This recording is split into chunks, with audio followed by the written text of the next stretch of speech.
they're going to get going a little earlier. In fact, October 24th. And last but not least on all of the things coming up, Miami has a star quarterback, which has Hurricane fans beyond excited. You'll hear from him. That's coming up all today on a stacked edition of College Football Live.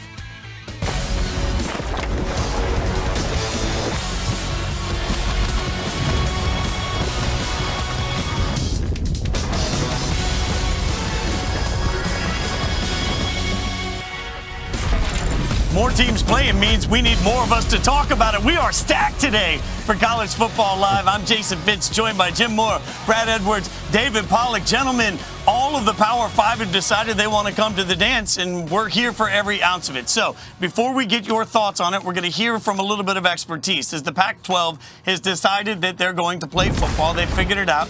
They're going to give us an all-conference schedule. So at this point, we know that they'll be playing starting November 6th. with the conference championship game on December 18th. This is what Pac-12 Commissioner Larry Scott had to say specifically about what changed as they made the decision to play. First and foremost was the medical guidance. Given the spread of the virus in some of our markets in the West, there was a requirement that we have daily testing. There were concerns about heart disease and other things. So we had a real breakthrough a couple of weeks ago when we were able to strike a deal with the leading manufacturer of these rapid point-of-care tests that will allow us to move to daily testing with results in 15 minutes. But the other hurdle we had, John, was in some of our states, California and Oregon in particular, state and county public health authorities wouldn't give us approval to practice or to play. And that started changing once we had access to these daily tests. And really within the last week, that all came together. So we needed a lot of stars to align. And our campuses wanted to go about this in a very measured, careful way with health and safety in mind. And I'm happy we got to that point to still be able to participate in this football season, start men's and women's basketball, same time as every other league in the conference, as well as some of our other sports. Obviously, we're starting later than others, and potentially we have less games than others. But I'll tell you, in talking to my colleagues in the other conferences and looking at how the first few weeks have gone, none of my colleagues can look in the eye and tell you how many games each of those teams is going to play in the Big 12. The ACC, the SEC, or otherwise Notre Dame is having to sit out this week. No one knows how many games they're going to play, and there's going to be a wide variety of resumes. There you have it. The Pac-12 has joined the party. Nearly 2 months ago, the Pac-12 players posted a list of demands, including adequate testing. Just 9 days later, the conference postponed all sports until January 1st. And then last night, the Pac-12 voted to move forward with the fall football season, targeting November 6th as its start date. So patience is a virtue. Let's get the guys' reactions from this. We'll start with you, Pollack. What do you think of the way the Pac-12 has handled this entire situation? Well, I'm glad they got it right. Now, listen, you mentioned it. I think it's important for everybody to know it's not like every other state. And when the state closes down, it ain't like they're going to be like, hey, Larry Scott, you want me to open it up for you? That's not going to happen. So, I think they stuck with it. They got the daily testing. Once they got the daily testing, they got this thing turned around. So, listen, kudos to Larry Scott. It's not an easy job. And there's a lot of hurdles that the Pac-12 had. More than anybody, more than any other conference that they had to jump through. So I'm glad they're joining the party. I don't know if 7's going to be enough this year because I don't know that they'll get 7 or 8 games. Who knows how many games everybody will get. But I'm glad that we have all of college football now joining the mix. I think it's interesting, when you look at the decision, over and over, the Pac-12 is following the lead of the Big Ten. And everything Pollack just said, everything Larry Scott said, is true, but I'm still left to believe the number one factor was that the Big Ten decided to play and they didn't want to be the only Power 5 league left out. I'm glad for the players and coaches that they're going to be able to do so. My big question now is, are they also going to follow the Big Ten's lead in having very stringent guidelines for what it's going to take to step on the field as far as a really low number of positive COVID tests? The other 3 power leagues don't have that right now. Given the number of games that they're able to fit in, maybe, every game that gets knocked off of there is going to make it more and more difficult for them to contend for a spot in the playoffs. So if they follow the Big Ten in that way, man, they're going to have a challenge. Coach, you know this conference better than any. What's your reaction to it from your standpoint?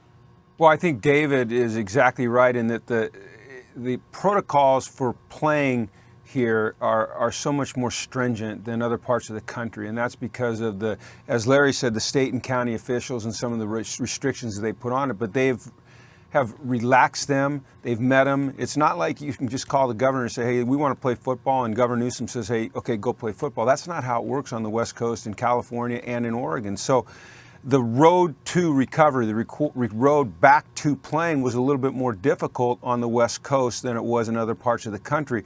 But Larry Scott and the ADs and the presidents and chancellors, they stuck with it. They followed the science, as people are saying right now.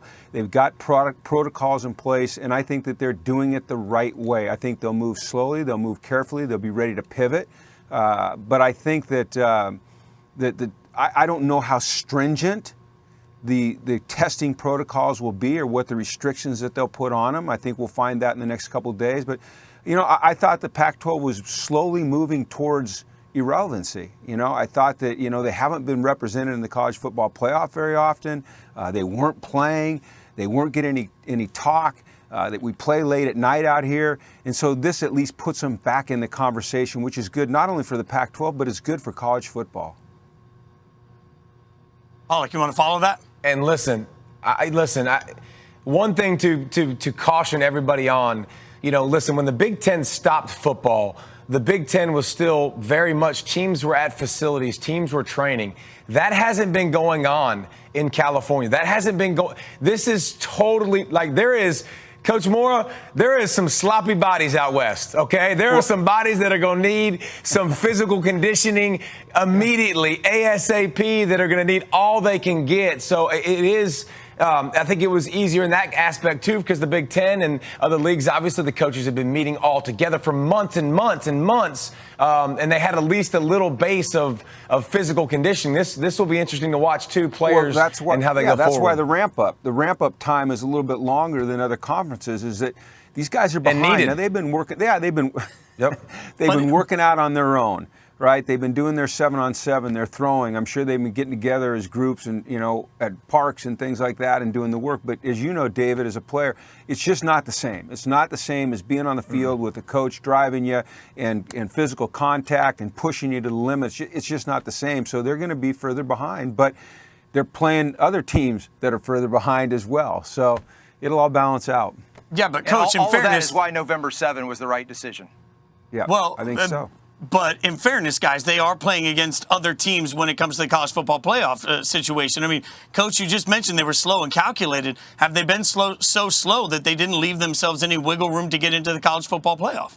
Well, it's not necessarily that the Pac-12 has been slow. As Larry Scott mentioned, there are the state and county regulations in Oregon and in Washington are different. They weren't allowed to move forward. It's like David said, you can't just call and say, hey, listen, you know, I know that everything's shut down, but we want to play football. And they're going to say, okay, you know, you're UCLA or USC or Stanford or Cal or Oregon State, go ahead and play. You know, nothing else matters. It just doesn't work like that out here. So it's not the Pac-12 necessarily that's been holding things back. It's other things, and they're moving carefully. This is it's an understatement to say it's such a unique year. And we don't have any clue what the landscape's going to look like at the end of this year in terms of who plays how many games. Every week we are seeing cancellations. Notre Dame's not playing this week. Who knows if Alabama's going to play next week, or Auburn, or, you know, or Michigan, or Ohio State. We don't know, and so we just have to wait and see how this plays out. And we know at the end of the year, people are going to make decisions. We're having a national championship. Everyone's going to be fired up about it. There'll be questions. There'll be an asterisk at the end of the year.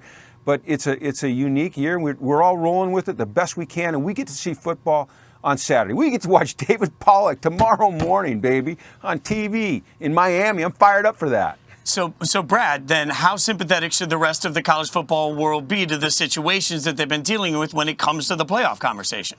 I don't think the selection committee is going to show sympathy. They're going to put them, you know, on the same field as everyone else, and they're going to look at the body of work. Now, they have fewer games, but I don't think that necessarily means that a team's resume is going to be weaker. What it does is it places more of a premium on each game and the importance of every time out looking as good as you possibly can. You're not going to get a pass for going out there and winning by 3 against a team that you were supposed to beat by 3 touchdowns.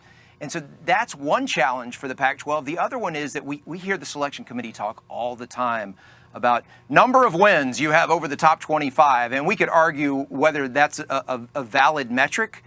But the fact is, they look at that kind of stuff, and especially when you start getting further up. How many games or wins do you have against the top 15? How many teams in the Pac-12 are going to be ranked in that range and only playing 7 games? Will there be enough on their resume to make committee members say that they're definitely one of the 4 best teams? I think that's the biggest thing going against them, is the quality of competition as perceived by people in that committee. Well, and so circling back around, Fitz, to your question, yeah, they are behind the 8 ball. They're not only behind the 8 ball, the Big Ten's behind the 8 ball. Now, the Big Ten, I think, is I don't consider the Pac-12 and the Big Ten in the same boat, but because the Big Ten took so long to get started, they've put themselves in a situation, too, because remember, the Big Ten's going 10 games in 10 weeks. Not going to happen, bro. We know that. It's not going to happen. We've seen that already in college football. Go ask Houston how they feel about playing college football. They're ready, but they can't find a game right now with everything that's going on. So the Pac-12 and Big Ten definitely are starting the season behind the other conferences. Well, the playoff committee always has an incredibly difficult job, gentlemen, but it is even more difficult this year than we're used to. So we'll see how that plays out moving forward. In the meantime, let's talk to a coach about what this all means for the Pac-12. Pac-12 fans are obviously excited. Pac-12 players are pumped. But Pac-12 coaches also had an incredible day yesterday when they found out they're going to get to do their jobs this fall. Let's talk to one now. USC head coach Clay Helton joins us. Coach, thank you so much for the time. Walk me through that moment when you got to tell your players that they're going to get to play this fall. Yeah, well, obviously we knew yesterday was the vote, and it was a big day for not only the Pac-12, but for our school and a bunch of kids. And to be able to get that information to the kids yesterday afternoon, I've got 3 children by birth, 110 adopted sons that I get to see every day. And to be able to give them that news yesterday made me a happy father. To just see the joy on their face that they're going to have the opportunity to compete and do what they love, that's a special moment. Well, now you've got a limited time to get them ready for the season. So as a coach, what's your biggest challenge now? Yeah, we've had the opportunity to be on campus since July 6th and really have been training and getting in functional football shape. But now you're looking at a 6-week period of time where you're really trying to implement some schemes and go live with them. Putting in a new defensive system under Todd Orlando, a new special team system under Sean Snyder, and going from year 1 to year 2 in an offensive system under Graham Harrell. That's probably the biggest thing, is the implementation of systems and trying to progress within those systems. How do you guys approach getting guys in game shape to avoid injury and things like that? Yeah, we were really progressive in this since July. We totally concentrated on getting our kids in functional football shape, doing the activities and exercises that were needed to make sure that we had joint health and soft tissue health. And now we've got 6 more weeks that we've been given to prepare for that November 7th start. So we're in a really good place here at USC, ready to enter camp here in about 2 weeks from today. And so now, given those 6 weeks, we should be prepared and ready for November 7th. With the announcement that the Pac-12 is going to play, talking heads like me now get to yell about the College Football Playoff Committee and what should be considered. If I had the opportunity to put you in front of that playoff committee, what would your message to them be? Yeah, one of the things that I love about the college football playoff is everybody gets to present their resume. And we're just fortunate and feel fortunate enough to be able to have the chance to produce a resume, to be able to have a 6-game season along with a conference championship to put our best resume forward. We'll worry about our job in producing that resume. And then the College Football Playoff Committee and those that determine postseason play will do their job and determine what resumes look the best and who are the best 4 teams. So you mentioned earlier that they're all your kids. You're used to having tough conversations about kids deciding if they want to enter the draft. What's it like as a coach when you need to sit down with kids and talk about COVID-19 and the realistic option that they could choose to opt out? How do you handle that situation? Yeah, it's a personal decision for each player and each person, and obviously you want to listen to your players and make sure that they're comfortable with every situation that we're going to do moving forward. And I was really appreciative of our presidents and chancellors being patient and really putting us in the best environment possible for safety and health issues. To be able to gain the patience of letting our infection rate be able to come down in the cities that we play in our geographics, to be able to find Quidel, the antigen testing agency, to be able to test on a daily basis, as well as to study the effects of the heart and be able to put protocols in that if somebody does test positive, that we are able to check their heart to make sure there's no abnormalities. That was very important for us as a conference. And I think it provided some feelings of our players that we are safe and we are secure. We're in the safest environment possible. And I think they appreciated that patience by our presidents and chancellors to get to this point. Coach, I can't imagine how much is on your calendar getting ready. We appreciate you taking the time to hang out with us. Good luck this season. Thank you so much. Thank you, Jason. Really appreciate it. All right, from big-name coach to big-name quarterback, the return of the Pac-12 means the return of Keaton Slovis. We're going to sit down with him.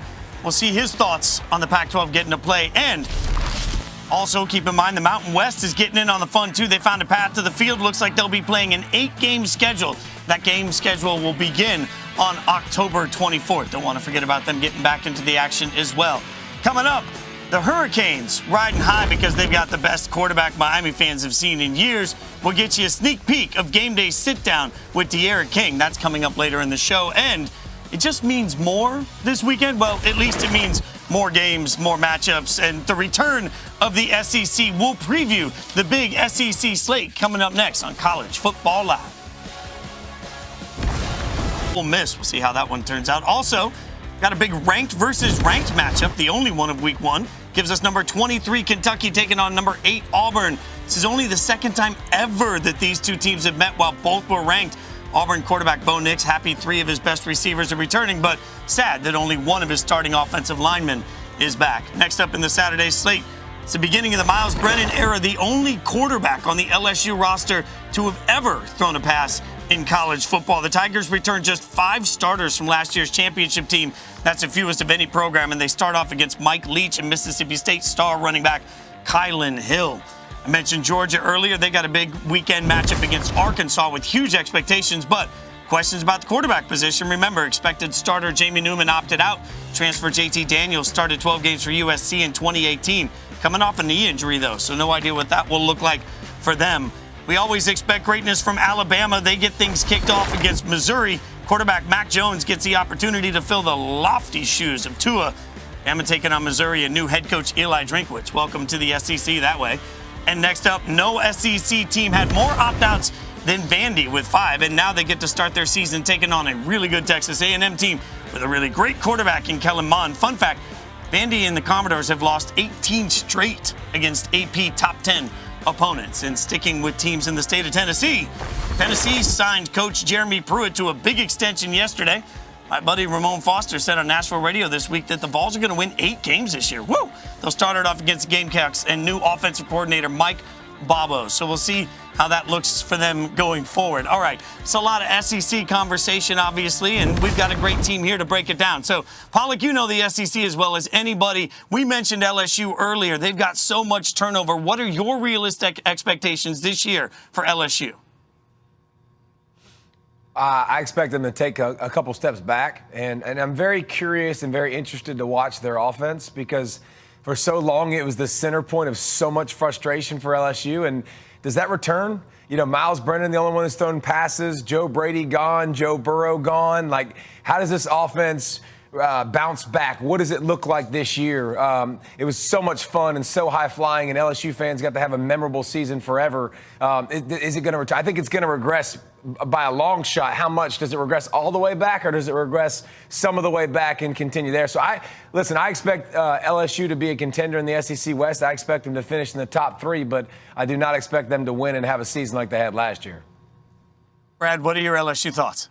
I think you can make a great argument that no team in the history of college football has ever lost as much from one year to the next as LSU just did. from 2019 to 2020. First of all, look at all the players who were drafted, and that includes the number 1 overall pick, who was their quarterback. Then you look at a couple of other really talented guys, including arguably the best receiver in college football, who opted out. And then you look at coaches, and you've got both Joe Brady and Dave Aranda. So the combination of all that, playing and coaching talent, I mean, it's just way too much to expect them to be anywhere close to what they were last year. I realize they're still loaded with 4- and 5-star players, but they're in a conference where Alabama and Georgia still have more talent than they do. So that's a little bit of an uphill climb. Look, this is something I'm really fascinated to see offensively. How do they approach it? I think Pollack was kind of leaning toward this conversation. Do we see the same aggressiveness that we saw from them last year as far as the percentage of time they throw the ball on first down? They did not take the foot off the pedal. They allowed, Joe Burrow and all those receivers to maximize all of that talent by throwing and throwing and throwing and just being relentless. Will, with Scott Linehan, they continue to still have that approach? There's no doubt that they're going to look dramatically different, but that doesn't mean that they're not going to be an effective football team on the field. They've got a ton of talent. Yeah, they lost all those starters, and they lost a great quarterback. They've got a relatively inexperienced quarterback coming back, although he's been in the system a while. They lost their great offensive mind. He wasn't the coordinator, great defensive coordinator. And they're going to look different. They're not going to be the same team. They're not going to be as explosive. They're not going to win games the way they did last year. But I think that they'll find a way to win. It's an extremely talented football team. Will they win their division? Probably not.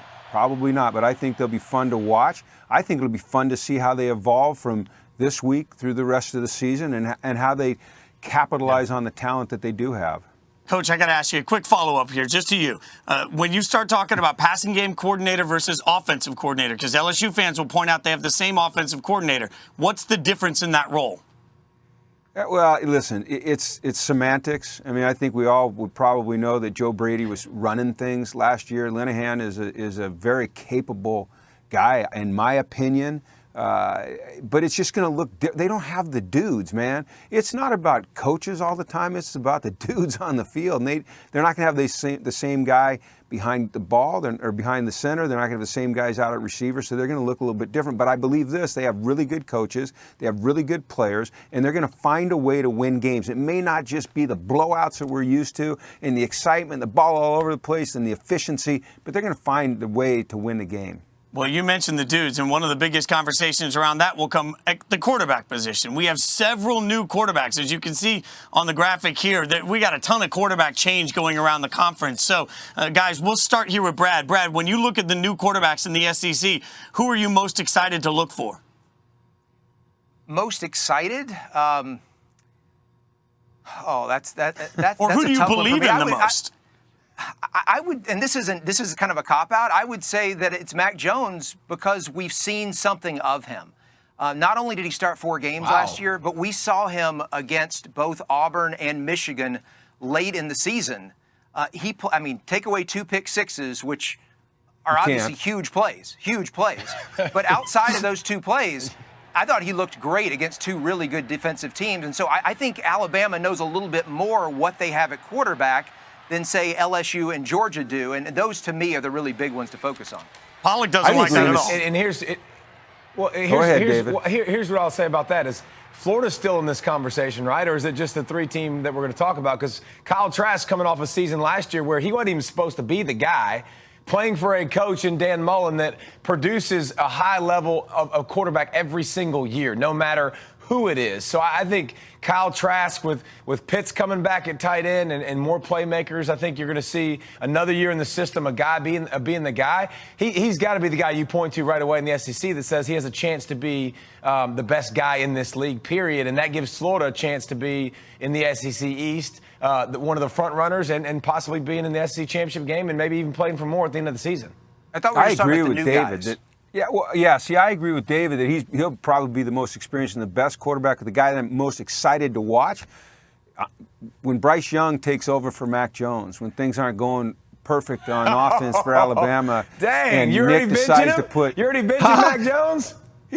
I'm just saying. All right, I got to watch Bryce play a lot, and when they put him in there and you see how mature and how dynamic he is, and how poised he is and how confident and how he leads that team. He's going to be the next great Alabama quarterback. You watch. And Brad, I'm He's going to play try a lot, by the way.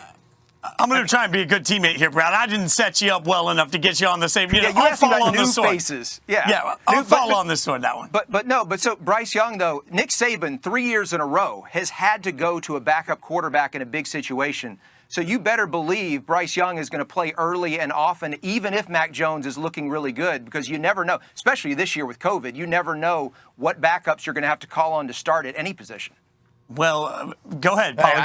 Hey, Fitz, I'll tell you another thing that's going to be exciting, and you guys can speak to this because you've seen it for a long time, Brad, Jim.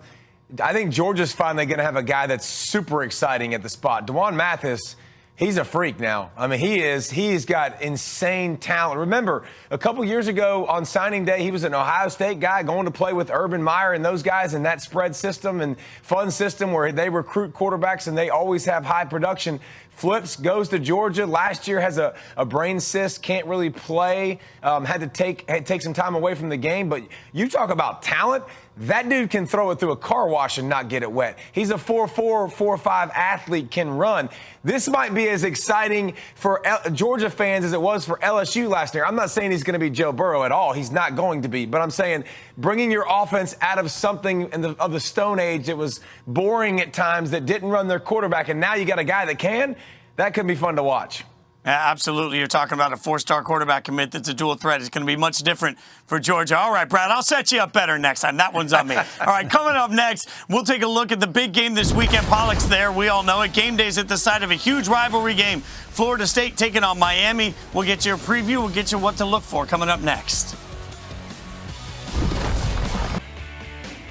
All right, let's take a look at some of the games not going on this weekend. Notre Dame versus Wake. Not going to happen because of COVID-19 testing. Notre Dame, remember, had 7 players test positive. Also not happening this weekend, FAU versus USF.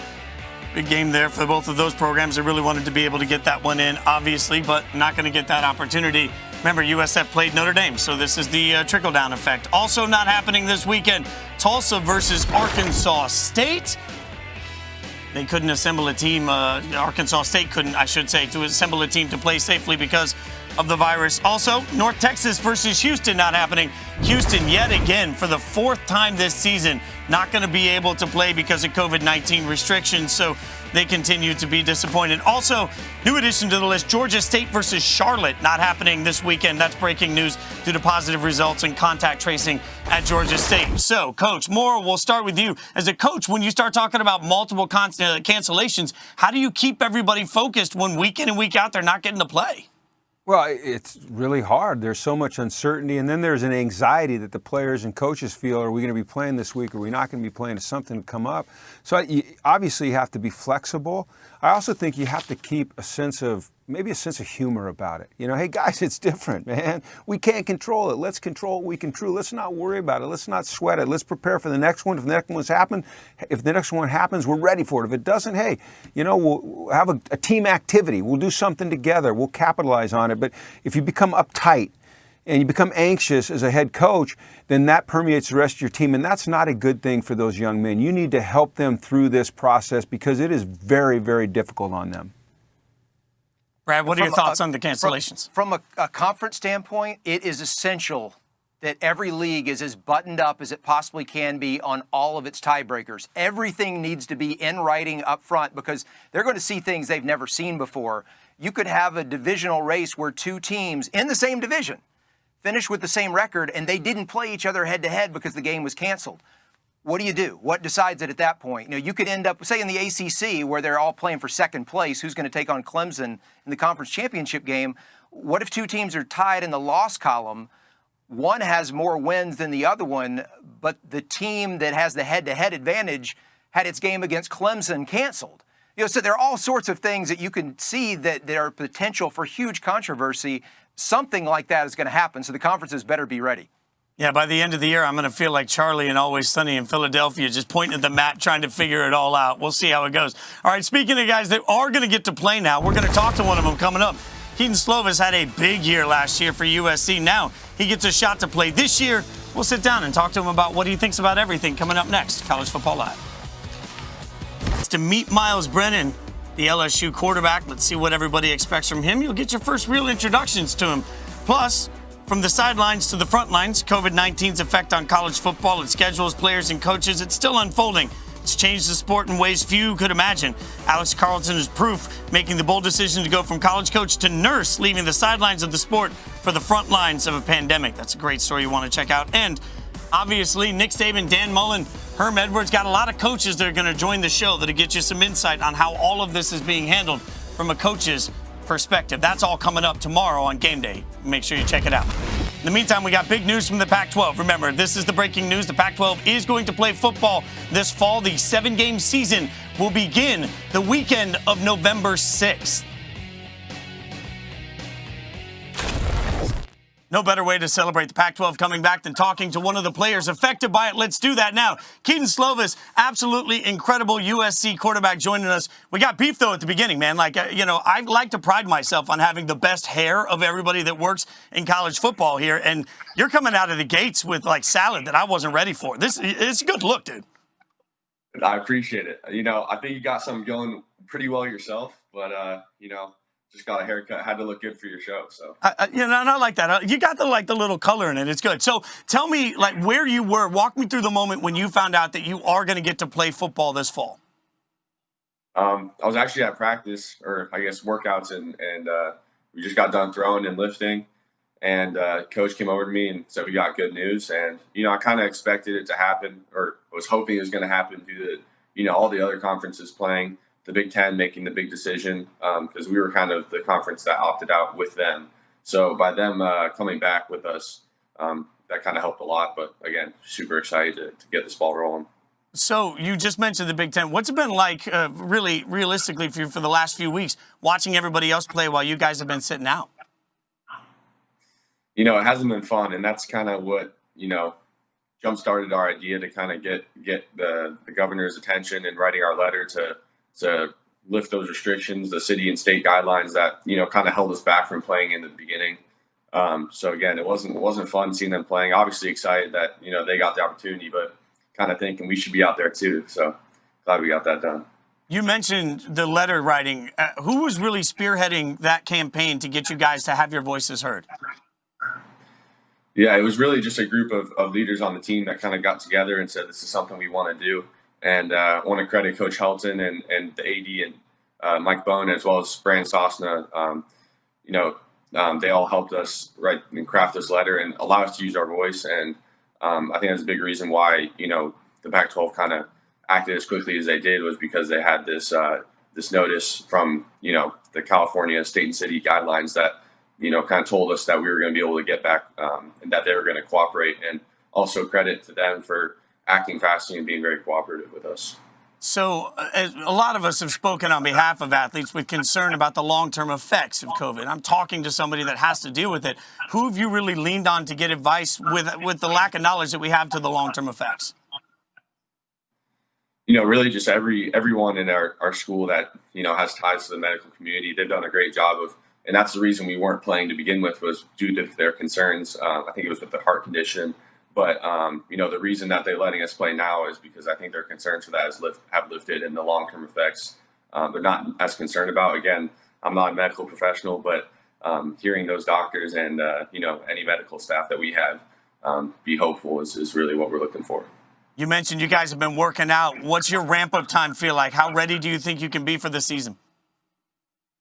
Coach is talking about 6 weeks, so I think we have enough time to kind of get ready. And we've been throwing and lifting a good amount, but like I said, we weren't allowed in our weight room for most of the summer. So just being able to get back in there, we should be back in 6 weeks' time, I think. So let's be real. You had a phenomenal year last year. What's the extra pressure like for you coming into this season?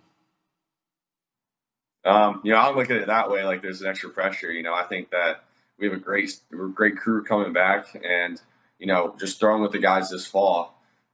Just super excited for what they bring to the table, and be able to have such talent around me. Outside we're returning everyone except for Pittman, who obviously was a great player for us, but we got depth behind him, and up front we've got a lot of guys returning as well. So again, just super excited for this crew, and excited to take this offense to the next step.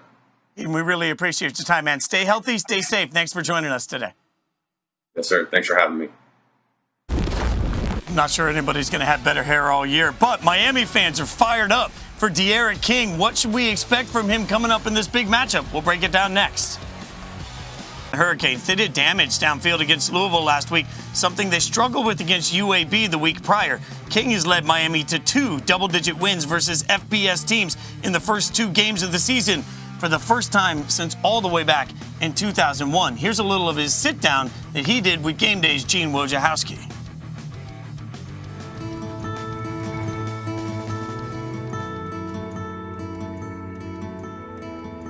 Derek, let's circle back because it's almost been a year to the day. September 19th, 2019. Do you remember what happened that night? Was that the Tulane game? 8 back in coverage for Houston.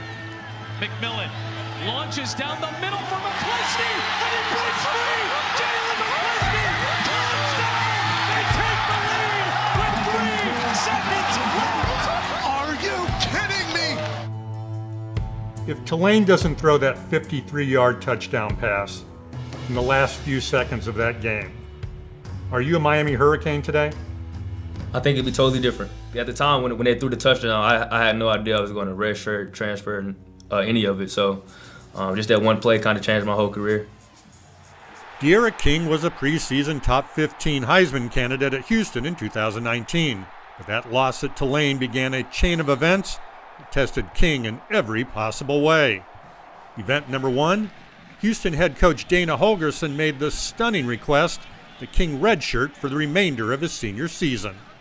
You went from being a team captain, starting quarterback, to going to the scout team, to sometimes traveling on the road. What was that like for you? It was tough. Just being a competitor, obviously you want to go out there and play. Every game you can't possibly play. I see those guys going to war every single weekend, and I'm on the sideline not doing anything. So it was pretty hard. What is it like to sort of get parachuted and start over in a new place? I felt like a freshman again. You come in, you kind of wide-eyed, you don't know how things are really going at the time. Then you get in the groove, you get used to it, you get back to your normal self. Everything that I did my freshman year in University of Houston, I have to do it all over again here.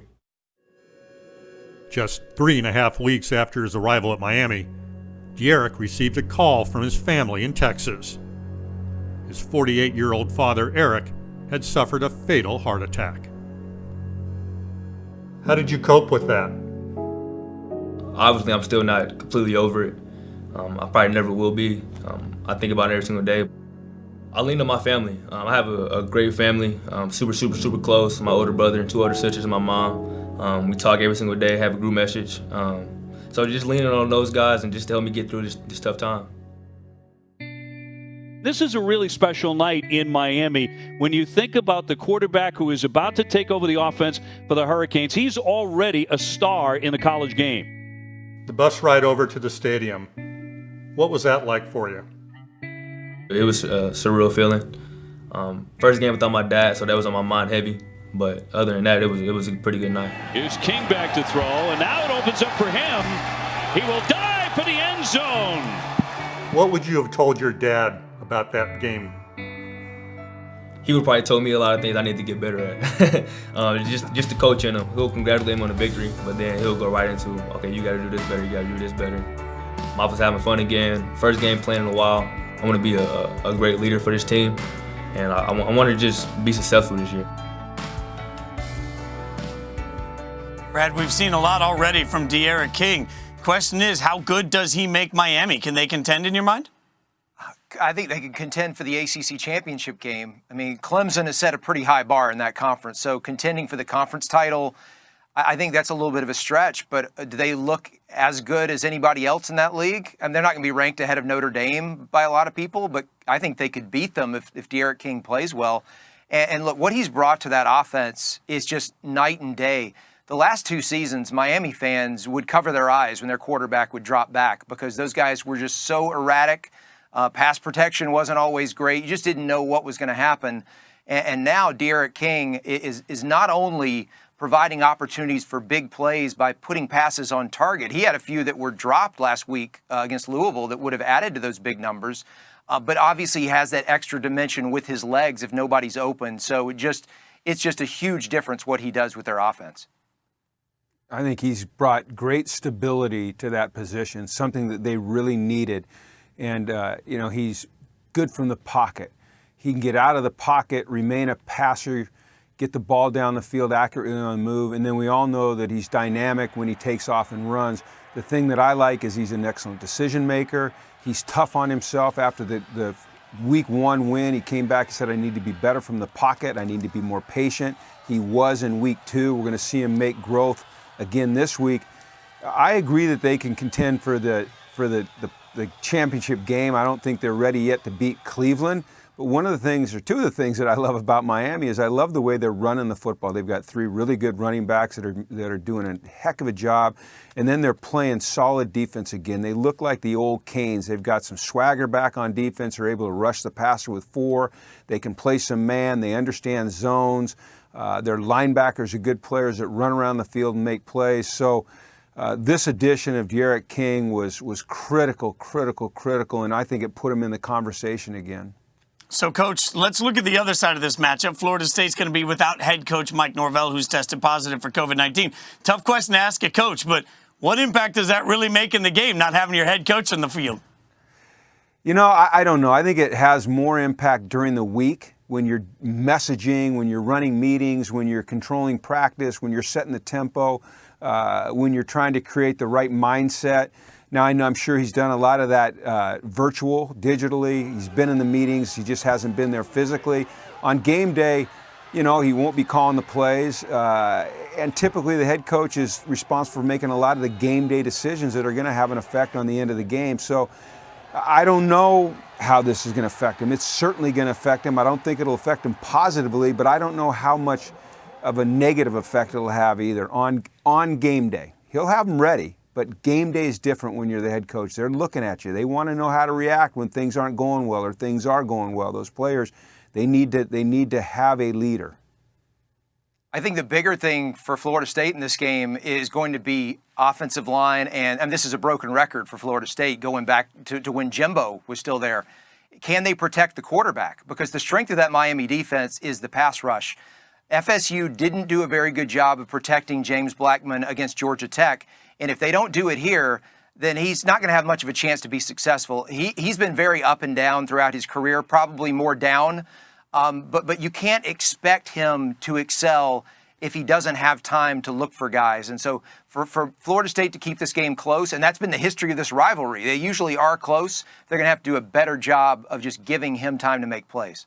Well, gentlemen, the hype train has definitely left the station for D'Eriq King. It is going at full speed. Speaking of hype, we've already got hype on the Heisman. It's never too early. We're going to talk about it next. We'll give you some the candidates to look for the Heisman Trophy coming up next. We'll get the guys' thoughts on it. Now let's take a look at the Heisman update brought to you by Nissan. According to DraftKings Sportsbook, not surprisingly, Trevor Lawrence and Justin Fields are tied for the shortest odds to win the Heisman Trophy at 5-2. Shortly behind them is Oklahoma quarterback Spencer Rattler, having a great start to his career there, 6-1 odds. So we'll see how that plays out. One of the other big news and notes from the college football world yesterday is that there is a proposal that bowl games may not require a minimum record. Essentially, maybe letting everybody play a bowl game. So let's get a little reaction on that. Brad Edwards, what are your thoughts? Should there be a minimum on bowl games? I think it's fine. Just go without one. 2020 is a different kind of year. We all recognize that. I'm not real big on participation trophies, but in this particular case, if you survive this season and you still want to play another game, by all means, let people play. I agree. Let them play. Let's let everybody play a bowl game. Let's get an extra one out there. The thing that I'm concerned about with bowl games is one of the great things about the bowl game, and I've done this as a player, as a coach, is kind of a reward for a great season. You get to go spend a week with your teammates in a city. You explore the sites. You go to activities. You have a banquet, all those kinds of things. Are all of those things going to be out now? Is it just going to be another game that you fly in for and you play and then you leave? I don't know. I still know this. If you're playing in the Rose Bowl, you're playing in the Rose Bowl, and that's a big deal. Yeah, well, you're certainly right. But, Coach, you also make a great point. So much of it is about the experience for kids that may never get to a city like that anyway. So it'll be interesting how all of that plays together. But, frankly, guys, I say let them play. Usually I'm with you, Brad. We're not into participation trophies on this show. But let's give everybody a chance in a year that's weird to get at least more tape, more experience, and more fun playing college football. Speaking of fun playing college football, let's take a look at some All-State AFCA.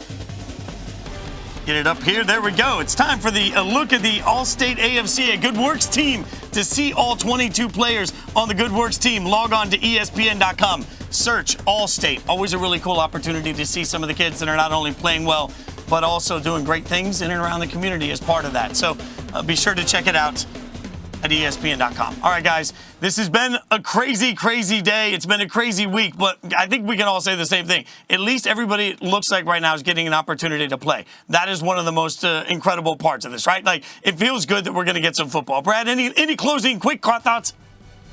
I'm just excited to see Lane Kiffin tomorrow, and I want to see him go for it on 4th down a whole bunch of times, because that's what he's going to do. Coach, you don't get any quick thoughts. I'm finishing the show. Coach got to stand on the sidelines. Thanks for hanging out with us. We always appreciate it. Enjoy an incredible weekend of college football. We'll enjoy every single time that we get to watch a game. It can be special this year.